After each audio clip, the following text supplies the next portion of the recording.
I always tell people that you should do something for the first time, but then like the first time is going to suck.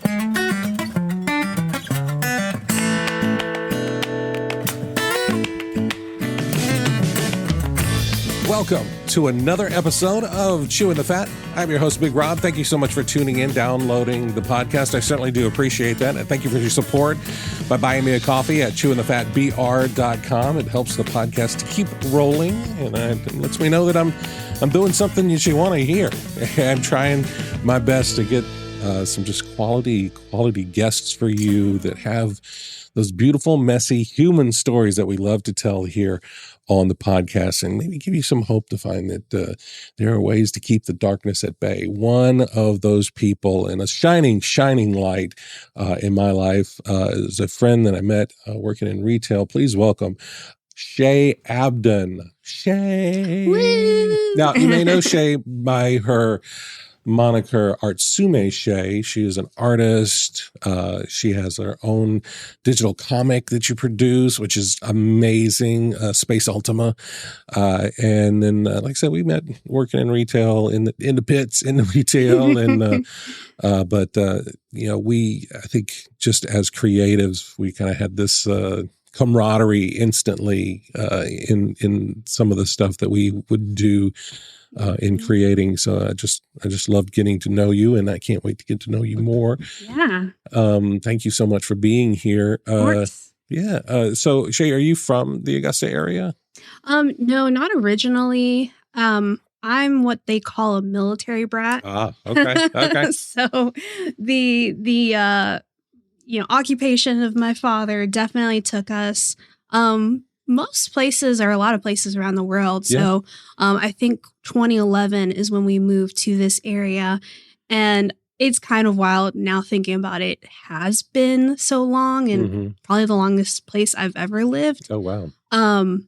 But I think that going through that, a lot of people, there are some pros and cons. I definitely feel like I'm probably an anomaly because I was not only a military brat, I was also an only child. But I think just having such like a rich inner mind kind of keeps you occupied. Yeah. So, and then also being able to see like different places and whatnot. But I don't know. I feel like in my time being here in the area, I've come to get another extended family. Yeah, for sure. Yeah. I guess, you're a youngster, so I mean, you've been here for 13 something years. That's that's almost half your life, basically. I know. So, I mean, I think that, that early travel, I always tell folks, if you can travel. I mean, you get so many different perspectives living in different places, even just visiting different places. Get outside your comfort zone, and explore. Yeah. And I feel like listen, I definitely have that travel bug still. But you're right. Like, something that I think I get now that I didn't get back then is like that kind of home base. Oh, yeah. It's like, you have people, places, things that are like familiar to you that you can return back to. Oh, wow. Whereas like people who, I met throughout my life who they have a hometown, they have like their family is like maybe at least a maximum hour away, things like that. So yeah, like came here end of high school, all of my college, and now I'm 30. And it's like, oh yeah, definitely some pivotal life moments have happened here in the area. Yeah. No, that's great though. Where did you go to college? I went to college at Augusta University. Okay. Yeah. Now, being an artist, did you go for a fine arts degree? Is that what you were? Yeah, I definitely did. Yeah. It was interesting because anybody from the area, their dream is to go to SCAD, and whether it's the Savannah or the Atlanta location. And, don't get me wrong, they definitely give you the golden platter. Yeah. It's kind of the Ivy League version of a fine arts degree, right? Exactly. Yeah. Even people from out of state are always just like, oh my gosh, SCAD. And so I went here, and I'm really glad that I did. You know, I had like the support of like my family. I was able to like live at home throughout all of that. Mm-hmm. And I still feel like I was able to get the learning that I wanted. In this area, they actually have a lot of like enriching like cultural things. Yeah. You know, your art galleries, you're really able to meet people within the art community versus in maybe like a bigger city like Atlanta. You can be like in a packed city, but it's really hard to meet people in that sense. So yeah, I think that it was great being here. I will say, and not to drag any entity, but I look at the art program now compared to when I was in school, and I'm just like, man, I wish they had the funding that they had. Right. Was it now back then? But you know, I'm always a self-learner. Most of the stuff that I currently do, I've like taught myself, watch YouTube videos, like learned how to do things. So that's always a plus, especially if maybe you're in a school program that doesn't have everything you need, then being able to be resourceful has got me through. So yeah. Now, were you always like a doodler when you were like a child and traveling and, you know, going into different military, but that type of stuff? Oh, yeah. Was that always a passion of yours? Was that always an outlet? It was always an interest of mine. I definitely credit like both my parents. My mom's very creative, and my dad, he's also creative. And I think from an early age, I saw him, you know, he was in the military, but he still was drawing. He still was, and he was often taking his art and putting it into his military career. So I was able to see what they kind of cultivated. And yeah, like I was that kid who, you know, had her notebooks and all the kids were like, oh my God, draw me. And it's like, you know, that kind of became part of my identity. And I think I was always kind of like torn between two things, because I also really liked film and like TV, and like storytelling was always a big part of my interests. Even though I was like drawing, I also was like, oh, but I want to be an actress. And so I think that once I got to college, I actually was going to be a communications major. Oh, wow. Then I switched to arts, but I wasn't like, I didn't stop. I was still like doing short films and doing video work. So I want to say like my love of video and my love of art kind of like paralleled throughout my life. So yeah, and I know that we've worked on short films together. You know, you did a shot for shot of was it 10 Cloverfield Lane that you had me in? I appreciate that. That was a great experience. It was. And then just other, you know, being a part of like the Black Cat Picture Show Film Festival, and just, you know, it is amazing to think that, you know, Little Augusta, you know, everybody knows it for that golf tournament. Yeah. But there's so much other stuff that's here if you just kind of, you know, lift the blinders a little bit, you know, to expand your vision to see the other stuff that is here. Exactly. There is a pretty thriving film community here, and it's trying even more so to get out there. There's an amazing art community, some world-class like marketing companies that are here that have amazing artists that work for them. And then, you know, solopreneurs that are, you know, creating logos for the Braves and, you know, all this other stuff. You know, it's just, it's amazing that the community we in. And I agree with you, you know, if you were in that larger pond where more of those fish might be, sometimes it's harder to connect with them as opposed to here where it is very much a community. I don't find a whole lot of gatekeeping, right, as it were, you know, as far as like knowledge and how and what you're working on and stuff like that. Obviously, if it's like NDA stuff, but I mean, like, you know, for just being like, oh yeah, no, we've got this gallery opening, come on down here, or have you thought about putting your pieces in this place or that type of stuff? You know, I just think it's amazing. Do you have a like? I mean, I know you've got Space Ultima. If you don't know, Space Ultima is a digital comic. I feel like that's a great blending of those two sides of you, the storytelling and the art, right? Yeah. So how did that come about? Yeah. So I've always liked comics, and I've always read like graphic novels, manga, those different types of things. And so I think for a while I was like drawing art, putting it on social media, get a few clicks and likes, and then it's over.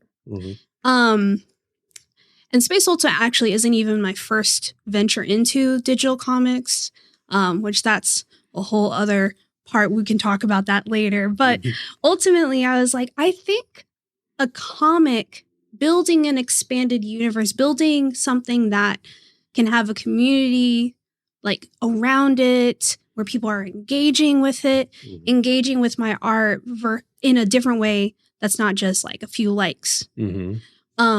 So then, and like you said, storytelling, I was like, I have so much visuals in my brain and I just want to get them out of there. You know, VFX, it goes through years of development. Animation, while animation is, great, at the same time, there's a lot of obstacles to overcome with that. I was like, I have a story I want to tell, and I want to tell it right now. Yeah. And that's when I decided to start developing my idea for Space Ultima. And yeah, like the storytelling, often when I'm writing my webcomic, it's kind of like writing episodes of a TV show. Like your episode ends with like a cliffhanger or like revealing some type of information to get people hooked to tune in for that next week or something. Yeah. So that's kind of like where I saw my two interests start to converge. Yeah. And it's been like really, really gratifying to be able to kind of like, I know the story from beginning to end, right, but then to see people actually reading it and being like, guessing exactly what I intended for them to understand. I'm like, okay, this is fun. It's a lot of fun, and I can see my ideas unfolding. And I know for me, I don't want to limit myself to just webcomics. So I'm hoping that in the future, once it's all said and done, definitely want to have it in print, and then maybe take the story to some type of motion media. That's really cool. That's really cool. So if folks aren't familiar, what's the 15-second elevator pitch synopsis of Space Ultima? Yes. So it's about a girl who is discontent with her life. She doesn't know what she wants to do. She wants to be doing something more, but she's kind of held back by her responsibilities and duties to her family. And what better way to get out of a comfort zone than to be physically taken out of a comfort zone. So in a chance meeting with this guy who is from, another planet, some hijinks happen, and she gets in a accident that involves this space gem that then gives her some super abilities. And not only is she now helping serve a greater cause, but she's serving another cause, which is to kind of discover what she's made of. Yeah. So yeah, that's the space adventure aspect of it. And so she has to like defeat this great foe, but then once again, she kind of has to like overcome herself in a way. I love that. Love that. Sounds like there might be some internal parallels that maybe you've drawn from for this character. Just literally putting yourself out there just in a different kind of way. Yeah, like there's definitely a lot of self-insertion in the story. I'm trying to remember when, but I know that there was a time where I was working my job. And I was like, I don't know what I want to do. I don't think this is leading anywhere. It was like a lot of uncertainty. Yeah. And it was also kind of like a low point. And that's when I guess I kind of flipped it and translate it into just like a scene. Like it really started with just a scene. Oh, wow. Of this girl. She's working at a convenience store and she's like working the night shift. It's like, oh, whatever. And then this like alien comes in wreaking havoc. And then this guy comes in and she partners with him to like take the alien down. And then she's like, whatever you're doing, I want to be doing. Take me with you. Yeah. So that one scene was kind of like a representation of like what I was going through. I was just like, I need something to take me away. Yeah. And that's kind of what happened. And then with some other things that were like kind of unfolding in my life, like I was, going to therapy. I was like realizing some things. And I think that all of the elements in my real life, I was somehow kind of like putting them through this filter and then turning it into a story. Yeah. So, yeah. I love that. But, I think as creatives and especially storytellers, that's how we create the stories. We draw from things we've either experienced, whether it's someone you saw an event happen or you were a participant in the event. And that's what draws people to the story is they can see themselves in it. They can feel that type of like, I've been there before. I've been behind the counter and wish I was doing something else. And, I love that. You said you had a webcomic prior to Space Ultima. So which one was that? It was a comic called Underdog. And it was interesting because that was when I made the decision to go from like, I'm not going to just make art, I'm going to make art with a story. Nice. To like, add people on, create engagement around my stuff. And I don't know, it's like, I always tell people that you should like do something for the first time, but then like the first time is going to suck. Yeah. Like it's not going to go well. And I had realized the things that I, could have done better, the feedback I gave myself. Like I felt like I kind of like rushed into the project and, all of that like understandable criticism aside, I am very surprised I decided to do it again. See, that's the thing. I felt like I was really hard on myself for quote unquote failing at that first comic because I had a lot of fans, had a lot of likes and subscribers to it. Like I was building an audience and then all of a sudden I just like I feel like I kind of like left without a trace. And I think that I kind of felt guilty about that. Like I felt bad, like, oh my gosh, if they see that I didn't handle this first project well, how am I going to expect them to come back for my next one? Yeah. Which I think for like being online with what we do creatively, mostly being online, that is like a very big fear. That's my fear because I have like tried to do things and then maybe they don't pan out and then I don't do them anymore. That's like literally my entire career on YouTube so far, where it's like I have like different eras, I guess you can call it. And it's like, okay, well, I also learned a lot of things. And I think everybody learns more from failures than from successes. Yeah. Because when you have the success, you kind of feel like, all right, well, I got it. I'm going to coast. Whereas when you fail, you're like, oh, God, you're going to go down, but you're like, all right, let me take that lesson and stand on it and then go higher the next time or do something different. I think that's, I think that's normal human, life. It is. And I think it's hard to sometimes because now what you have that's like normal is now like out for everyone to see. Yeah.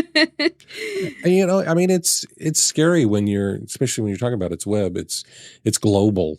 It's as soon as you hit publish, it's global. It's not like, oh, I printed a copy and I put it down at the book tavern and only had 5 copies. So 5 people are going to see it. You know what I mean? Yeah. It's out there and it's forever, whether you pull it down or not. Somebody may have downloaded it and they have a copy and, or whatever. That's a lot of pressure to put on yourself when you start thinking in those terms. But I think that's what it takes. It's like, going to take a piece of myself and I'm going to put it out there, Yeah. for good, bad, whatever, to figure out what's the lesson from this for myself. Mm-hmm. People are going to like it. People are not going to like it. Maybe they have some decent criticisms of something that I hadn't thought about before. Could be that they're trolls, because those suck. That's the mindset to have now. I think that, like you said, you put that out there, you almost have to be ready for any outcome. Mm-hmm. The hate comments, the this, the that. And I think it's hard too, because with me, I guess my brand is like, I try to be as unproblematic. I'm just peace, positivity, fun. But then you're like, oh, I put that out there, but you're still going to write something kind of weird. So it's like, that's just the way it is online now. And I think that I did, overcome and I did get, I actually got a comment. It was kind of surprising because the comment was from not someone I knew personally, but someone who has kind of like followed me online for a while. And I put out a video and it was just kind of talking about my story development process and my excitement for my upcoming project. And I guess I was kind of surprised that they commented something that felt a bit nitpicky and almost like, I think the word was, because I said in the video, kind of joking, like, do as I say, not as I do. I was completely open and transparent about how my previous project didn't pan out how I thought it was. And they kind of were like, well, that's kind of an understatement and da-da-da-da. And I kind of looked at that and I was like, I did not think that somebody who I assumed would be on board with, anything that I put out there, would kind of like come at me like that. So it is a mixed bag, but that's not going to stop me from still doing these things. It's not going to stop me from creating. Yeah. And, that is kind of like the blender concoction of everything that you end up putting out. And I think that's great that you've learned to like, okay, all right, these some people are just, some people are just miserable and they, they're not happy unless other people are miserable. So that's the energy they put out. Yeah. So as long as you're putting out your positive energy, that I think you can take that with a grain of salt and be like, okay, all right, that person, all right. But then, because maybe they were hurt. Yeah. Or maybe, whatever they have going on. Because you never really know how people perceive you. People who are completely faceless. Oh, yeah. Maybe me disappearing for a certain amount of time, maybe that like hurt them. Or they're like, where'd you go type thing. Which I also joke about too. But... Do you do a lot of, I know you talked about the YouTube a lot. Do you do a lot of like live stuff on YouTube or on like Twitch or stuff like that? Do you do like where you're just talking? Is it like an AMA type thing, or is it, all right, I'm sketching this panel right now and then we're talking about the sketching type thing? How does that work? Yeah. So outside of the YouTube and outside of the actual comic, I do stream on Twitch. I stream the live process of me working on my panels. Honestly, I treat that less of like a teaching moment and more of just like a hangout. Like I think something that along with like the pandemic is something that we all like to just have somebody on in the background. So I think I'm like talking about my day, talking about the show I watch or some goofy nonsense most of the time. And I'm like, drawing, I've got music on in the background. And it's just a place that people can like tune in, chime in. A lot of people also will be drawing while they're watching me. Oh, wow.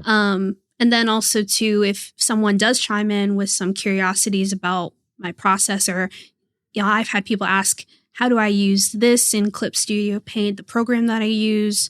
Can you tell me about this character of your comic or something like that. Mhm. So yeah, it is a really fun time. And I think that's something I've kind of learned in branding on social media Mhm. is that you have to kind of bring people into who you are. Yeah. Then they will kind of like support you even more, and you support them too. Like everything that I get in the comments, I'm always commenting on. Yeah. And I mean the bad comments, quote unquote, are rare, but Mhm. even still, I'll like read them and acknowledge them Right. at the same time too. Yeah. Yeah. I think that's when people can see that you're human, it's different. It's like, oh, there's this digital product that I downloaded, and it's like, well, no, this is the sole project of one person that created the Yeah. storyline and all the art and all like that. I think that just people want to see and want to know the person kind of behind the curtain, Oh yeah. behind the panel, behind the podcast, behind the whatever. I talk about that a lot, that I'll get a lot more people that want to say follow me as a creator, as opposed to the podcast itself. They're both running about the same, number on both, but I seem to get more people that want to follow Yeah. and see what my life is. Because then it's the human side of it. It's not the quote product side of it, because they can see the product because they download the episode. Thank you for listening, but then it's like, okay, who's the human behind that? And I think we all kind of crave, at some point in our life, that human connection, especially with things that we love. Yeah. It's like, you love Winnie the Pooh. I want to know about Jim Cummings, who's the voice of Pooh. I want to consume all of the content. Right. I want to fixate on all of it. Right. Exactly. Yeah. Exactly. Well, and you have a pretty cool job now that allows you to do a little bit of travel and seeing some things and stuff like that, right? Yeah. As you are are you considered a personality, a reporter, what is the? That's a great question. And I'm sure if you what do you do? Sure, if we get it wrong, then maybe you can either make more money or less money, because you're like, hey, if I'm actually a reporter, I mean, so you're over at 1226, right? Yeah. So there, I am a creative services producer, which means that I'm, either filming a video, taking that video, editing it into promos or packages that air on typically our lifestyle show on the was it Morning Mix at 3. So that, and then also I want to say a kind of like, I guess, side part of that is then doing reporting for that lifestyle show anytime they need me to, whenever something is like out on location. But yeah, I would say it's like a lot of like videography work, which is great because, working, while I don't work in news necessarily, I still work in that kind of fast-paced environment. Yeah. And there's a lot of things that I have taken away from that job to implement into, my own work, just kind of like that speed, being able to take something and have a quicker turnover for it, working with a team, management of my time, things like that. Yeah. Whether it's this job or my last job, it's like at the end of the day, you exchange your labor for funds, but you also want to get, a little extra something out of it. So that being, my new skills that I've been taking away from it to really just try and be a more productive person, I guess. So, aside from creating your comic and your passion for film and storytelling and things like that, what's bringing you joy, Shae? I think what's bringing me joy is definitely the people around me. That's great. They're keeping me sane. That's great. Well, they're keeping me sane while simultaneously not. um, every day I get off of work, and I don't think there's been a single day where like I've seen my dog after work and I haven't just been goo goo gaga, like, oh my gosh. It's like I see her for the first time because she also practically is seeing me for the first time. Yeah. Like, been gone all day, so yeah. Dog brain. Yeah. That I think that, my boyfriend, my family, shout out. And also just like also the things that I'm doing with them. I'm not gonna lie, it's a little hard out here. So my travel and seeing things is not what it, I guess, used to be. But I've always been into like experiences. Like I wanna do things, I wanna see new things. And even if that means, seeing and trying new things right here in my own backyard. And I'm always watching things. I'm always like trying to consume just as much as like I'm like creating. Even if it's like maybe a show that I've watched for like the 11th time. It's that comfort content. But yeah, I think that those things are bringing me joy. And then also trying to be better about like being mindful.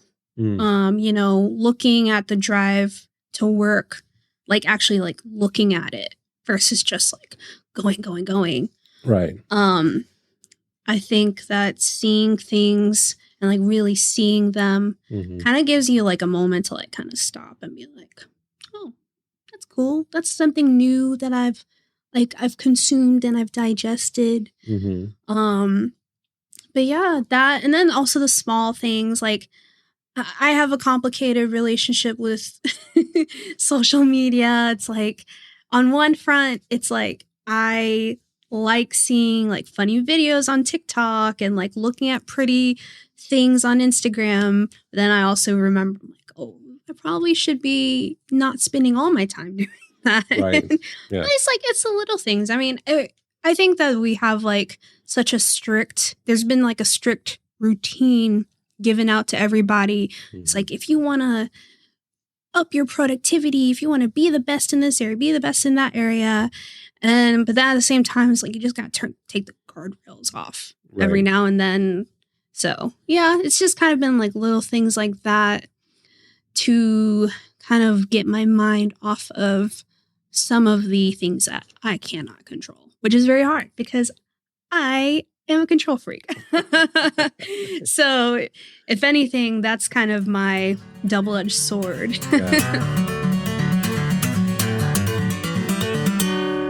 All right, Shae, this is the second segment of the show. We dive a little bit deeper into your mental health journey.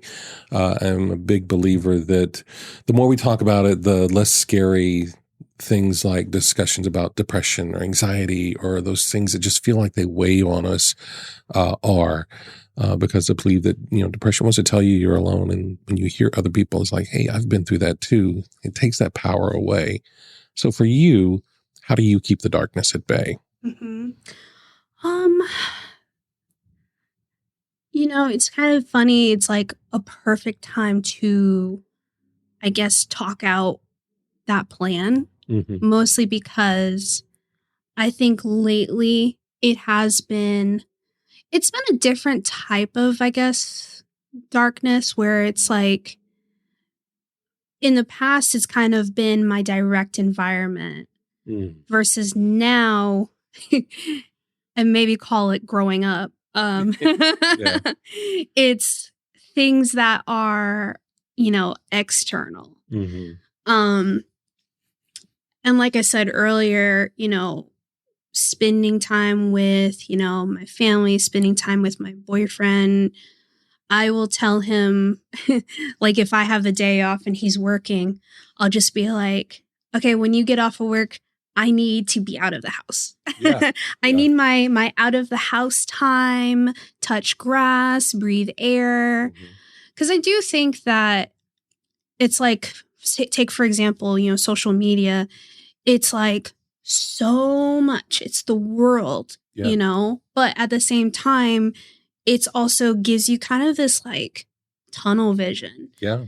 And I think for me, my issue has always been less about comparing myself to others and more of just comparing to weirdly like myself, feeling like I could be doing better. Mm-hmm. I could be doing this. Mm-hmm.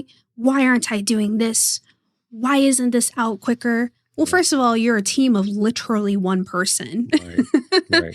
and you can't prevent that in the near future. You can't, I'm not in the situation yet where I can add other people to what I'm doing. So I have to give myself that grace. So I think that is kind of like I just said it just now. It's like really trying to give myself that grace. I'm definitely a recovering perfectionist. Mm-hmm. And I think that part of the thing is I'm just tired. Like I kind of joke. There's this kind of joke about like gifted kids, kids who are in talented and gifted. Yeah. How at a very young age, now granted, I'm not taking anything for granted, but you know, at a very young age, you're told you are superior, you are at an elevated knowledge compared to your other peers, things like that. So I think that mixed with the kid's personality kind of like fast tracks them to being like, oh, I have expectations on me. I need to be on. If I'm a bad pupil, oh, no, that's my identity. So now, therefore, I am a horrible person. And like I said, you can't change the past, but I do know that like that goes into understanding how to heal your younger self, because that's all we are. We're all just a bunch of kids in big kid clothing, and we're all just doing things for the sole purpose of hoping that we are taken care of. Yeah. So I think recently recognizing that's who I'm doing all of this for has really kind of helped me be kinder to myself and not beat myself up so much when I don't reach a deadline that is already arbitrary, or at least a deadline I've created for myself. Right. And it's, you just got to kind of take things how they are. Like in terms of my current situation, I'm not saying that life is terrible, but I think at 30, I didn't expect myself to be where I am right now. And did I have like maybe grander visions? Of course. But at the same time, I can't like shoo poo poo what's currently going on and what's currently going really well for me. Yeah. So I think that's kind of some of the pieces of cake that I'm like, okay, this is going well, that's going well. And when you take a moment to like look at all of it, it's like, oh, okay, that's not bad. Yeah. No. Yeah. And that's one of the things they say, self-care is not selfish. Yeah. And sometimes that's a hard lesson to learn when if you're one of those kids that feel like you've pushed yourself to like, oh, I have to meet expectations of others.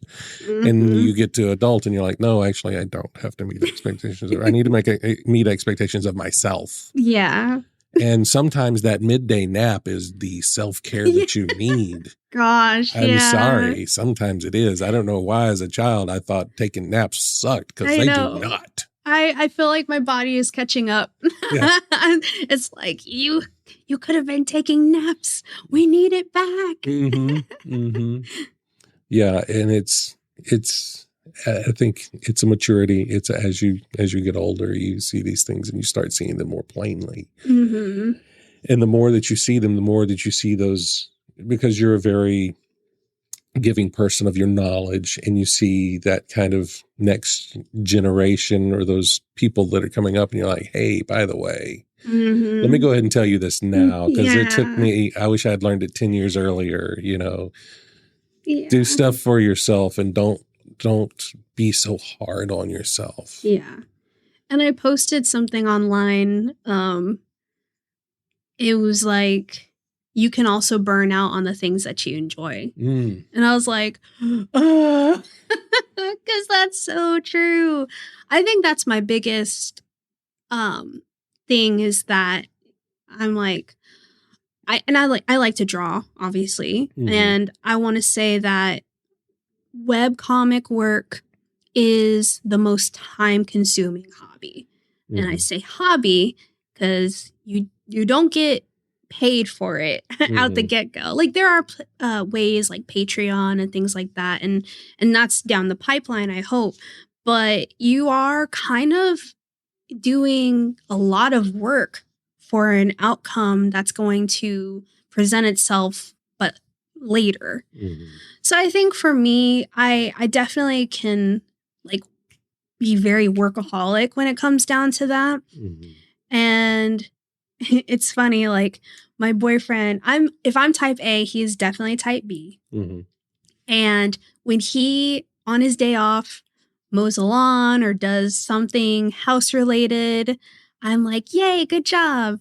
But when I decide to take a nap when I could have been doing something else, he's like, yay, good job. Mhm. Because he's like, I think that's our balance is that Yeah. like I help him do more in the areas of productivity and he helps me do more in the ways of like chillaxing.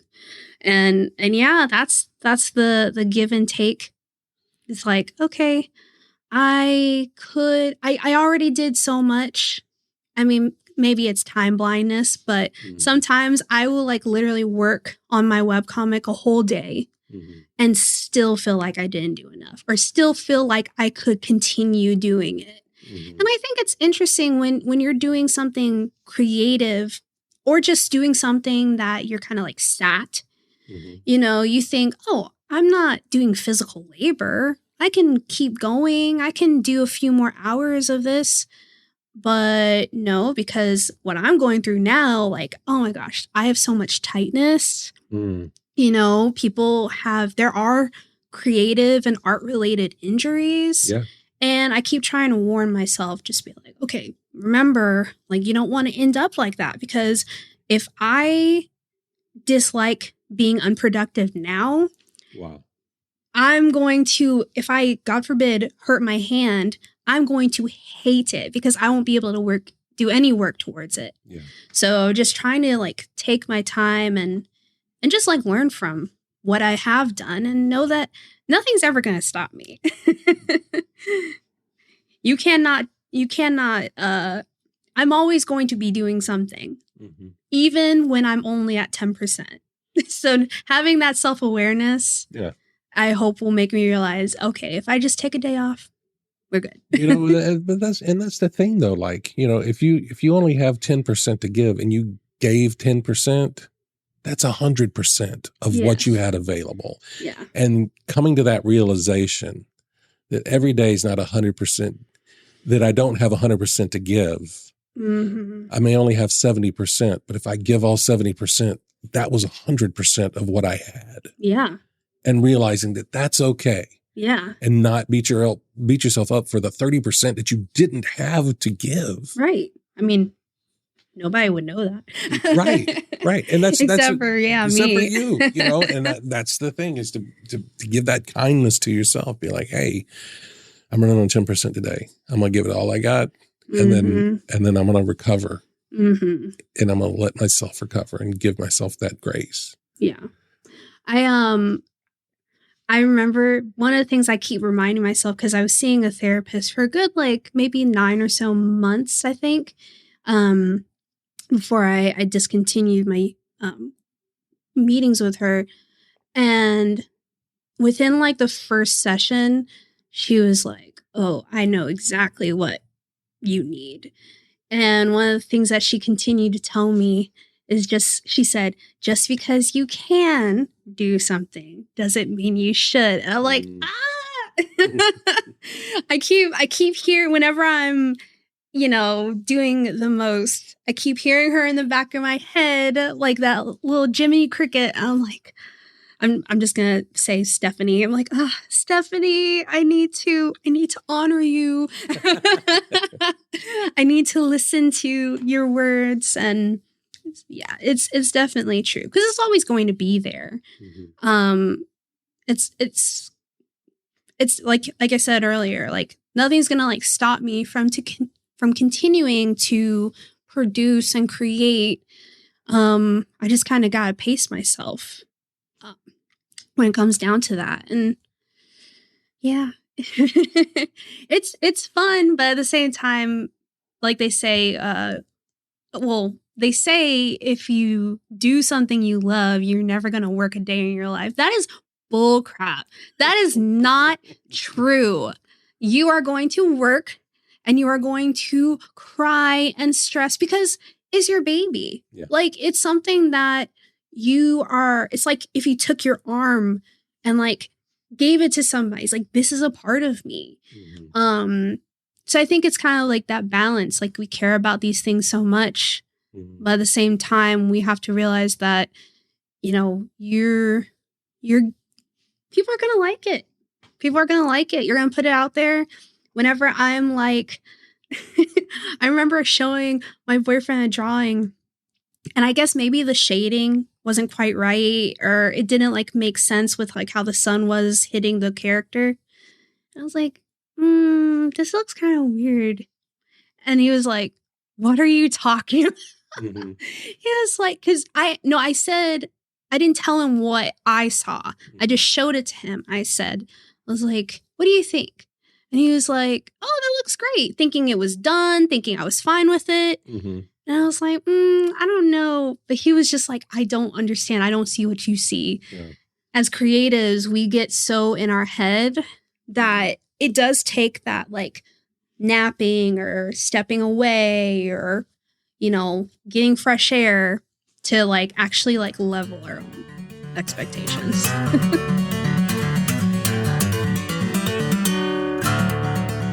All right, Shae, this is the third segment of the show. It's time now for the Fast Five. The Fast Five. It's time now for the Fast Five.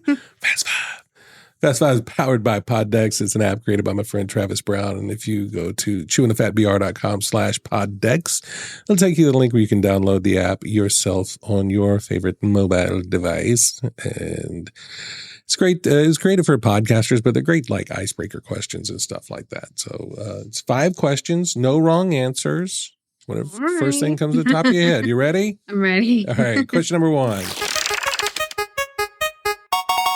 What did your 15-year-old self imagine you'd be doing right now? Ooh, 15-year-old self probably thought that I was working in like maybe like TV. Probably at NYU. Oh, well, yeah, I was going to say a different kind of. I'm working in TV. Right. She working her way up. I remember. I want to say it was around the age of 15. My parents took me to New York. I got to see NBC. I got to see, SNL, all this stuff. And I was like, oh my gosh, like, I want to be here. Now I couldn't stomach living in New York. It's like, I love to visit it, but that city is so packed and it's like chaos. I think from Hercules, when they talk about Thebes, they're like, this place is chaos. There's something terrible happening every day. But I think that 15-year-old would be satisfied with what's going on right now. That's awesome. That's awesome. All right, question number 2. When is the last time you cried? I think I'm due for one. Due for a cry? Yeah. No, I think it was like probably about like 2 weeks ago, maybe. But it was like one of those like suppressed, like don't do it. I love a good cry. Yeah. It's so satisfying because then I feel like at the end of it, you don't even kind of remember what you were crying about. Right. But no, I remember I used to have kind of like, I used to actually be able to kind of schedule it. It was during college and I kind of knew, and it was like almost every 3 months when I was like a really big one. Like, okay, here he comes. Yeah, it's like, no, can't hold it back any longer. Oh God. Oh God. I don't know. I think for me, I kind of hold it back. So I think maybe if I kind of accepted it more often, I wouldn't have them be such big events. I am a crier at the drop of a hat. Like I'll watch TV commercials and cry. You know, it's just like single tear rolling down. It's like, and Val would be like, "Are you crying?" I was like, "Shut up." Why do you know me so well? Right. Oh, when the thing that surprises me is when it's a movie trailer, not even the movie. Oh, wow. And I see the movie trailer is already giving me emotions. I'm like, oh, this is going to be a good movie. Yeah. Love that. All right. Question number 3. Where's one place you hope to visit before you die? Ooh, definitely Japan. I'm getting closer. I can feel it. Yeah. I've always wanted to go to Japan. Such a beautiful place and such a like diverse like ecosystem. You know, you've got like the beaches of Okinawa, then you've got like the city of Tokyo. It's just like a very fascinating, cool looking place, and I really want to make it there. Hopefully sooner than later. That's great. That's great. And I mean, and yeah, like I said, it's so much. I mean, although you're talking about not liking like crowded places like New York, and yeah, like, let me go to the place that has more humans per capita in the world. But yeah. No, I love that though. Hopefully the food makes up for that. Yeah. All right. Question number 4. Seeing as have a webtoon cartoon, do you prefer live action or cartoon superhero shows? Ooh. I would say cartoon. Yeah. I have been so impressed lately with the production value of like, you've got like Into the Spider-Verse. Something that maybe a lot of people have probably been sleeping on is like, anime. The fight scenes are so dynamic, so colorful. It's almost like you are watching live action. I will say that first few phases of Marvel, those are I stand by those. So I do like the live action ones. I will say a little asterisk, little caveat. My least favorite is when they make a live action of a cartoon. I'm not a huge fan of what Disney's been doing lately with the live action adaptations because you have the expectation. You already have, I mean, if you're as old as me, I've been watching those movies since I was a child. So I already have like that expectation in my mind. So I feel like they kind of have to like replicate that. And I don't really know if the live actions do the cartoons justice. Yeah. I was very it's disappointed. Like, they said they were going to do a live action Lion King. I'm like, that's not live action. That's just 3D models. That's just all CGI. It's a different type of animation, and you're calling it live action. And it's I don't actually understand. It's absolutely not live action. Yeah. Like, I don't understand what you thought you were doing here. No, you kind of are like kind of confusing the words. Right. Because VFX is photorealistic. Right. Maybe you could call it. It's a photorealistic, a adaptation. CGI Lion King. That's what they should have said. That's exactly what they should have said. But yeah. No, I can definitely get that. There's some that I thought have been done well, like aside from certain singing things, like I thought they did a great job with the Beauty and the Beast live action. I thought it was fun. I thought it was fun. It was well done. But yeah, I agree. I want my cartoons. I want my cartoons. All right.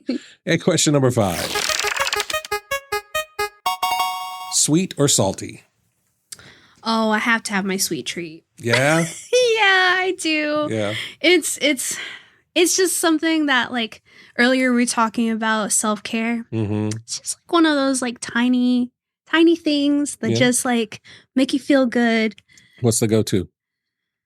Oh, I like a good boba. A boba tea. Yeah. That's pretty good because I can drink it while like I'm doing errands or things like that. Do you have a flavor that's your go-to flavor for a boba tea?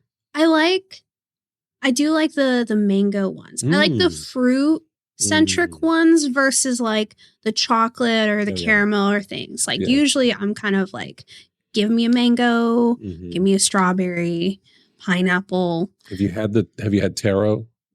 I have. See, taro is my favorite. I actually I've tried to go outside of taro and I always come back because this kind of goes back to the Saturday morning cartoons things. I think the taro boba tastes like Captain Crunch milk. You're absolutely right. And so it's like core memory unlocked when I drink a taro boba tea. There's you've heard of it. Was it Phenomenal? Yeah. I haven't been in a minute, but they have a really good it's a spiked taro milk tea. And like you said, it's that cereal milk with like a little bit of spicy. Oh wow. Yeah. Oh, that's awesome. Taro is good. Yeah. And it's interesting. It's like those are the types of flavors that have been kind of like seeping into like US culture more. And I'm happy about that because those are good flavors. It's like that in between. It's not the super, super sweet. It's not savory. Right. Yeah. Or like ube has had a huge, which is purple sweet potato, you know, and it's had like a huge insurgence of like things. Matter of fact, I've got a pack of ube crisps. I'll let you have a taste. Ooh, yeah. It's a treat for you. But anyway, that is our Fast Five, and that's the show, Shae. Thank you so much for being here. Thank you for having me. I love this. If people want to keep up with you and Space Ultima and all the stuff you got going on, what's the easiest way for them to do that? The easiest way is probably going to be Instagram. So it is at ARTSUME _ Shae, SHAE is Artsume Shae. That's my, like you said, my moniker online. And that's where I'm always posting updates of when I'm going live, when a new episode of my comic is dropping, and links to my YouTube channel. But if you look me up on YouTube and Twitch under Artsume Shae, you'll be able to find me in the search results. So, well, I'll make sure I'll put those links in the show notes for this. And again, thank you so much for being here. I love you and I wish you nothing but success with everything that you've got going on. I cannot wait to see what you have coming up. Thank you so much. Same to you. And if you would like to support this podcast, I'd appreciate it if you bought me a coffee at chewingthefatbr.com. But until next time, I look forward to the chance we have to sit a spell and chew the fat.